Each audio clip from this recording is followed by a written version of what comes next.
গতকাল বজবজে আমাদের বজবজ থানায় 168/25 একটা কেস হয়েছে।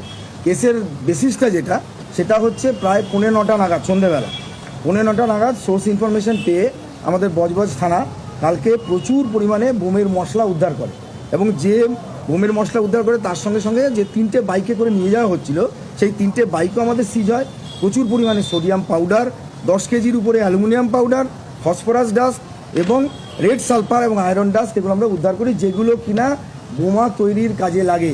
আমি স্পষ্টভাবে বলতে চাই, এই জিনিসগুলো কিন্তু পরিষ্কারভাবে বলতে চাই যে এগুলো বোমা তৈরির কাজে লাগে, এবং এইগুলো দিয়ে যা আমরা এখন অ্যাসেসমেন্ট করছি কত বোমা তৈরি করা যেত সেইটা আমরা অ্যাসেসমেন্ট করছি।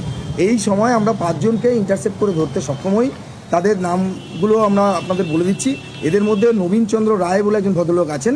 এই ভদ্রলোক কিন্তু আমাদের জেরা যখন করেছে, আমাদের যারা তদন্তকারী অফিসার ছিল, তিনি জানিয়েছেন যে তিনি একজন সক্রিয় আরএসএস কর্মী এবং সক্রিয় বিজেপি কর্মী, এবং ওনাকে কিন্তু গত রামনবমীর দিন বাটা মোড়ে, যে আপনারা জানেন যে সেখানে আমাদের পুলিশের একটা ব্যারিকেড করা ছিল, আমরা একটা রুট ঠিক করে দিয়েছিলাম, সেখানে কিছু তর্ক বিতর্ক হয়, সেইখানে তাকে দেখা গেছে।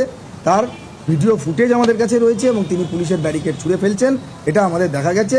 বাকি বিষয়টা নিয়ে যে কোথা থেকে এই সোর্স, ওই জিনিস এলো, কেন এটাকে আনা হলো, এই সমস্ত বিষয়টা কিন্তু খতিয়ে দেখা হচ্ছে।